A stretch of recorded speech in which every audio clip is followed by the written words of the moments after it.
Lagi ka bang nakaramdam ng hapdi sa dibdib pagkatapos kumain?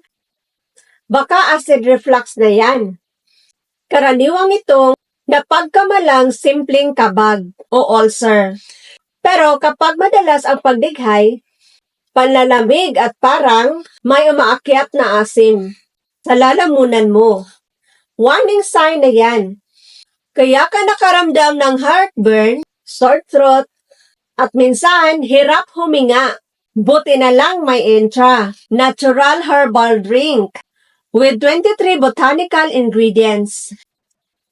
Pampakalma ng tiyan. Prevention is better than medication. Kaya kung madalas na ang sintomas ng acid reflux, try Entra now. Natural at effective. Message me below for more information. Like and share!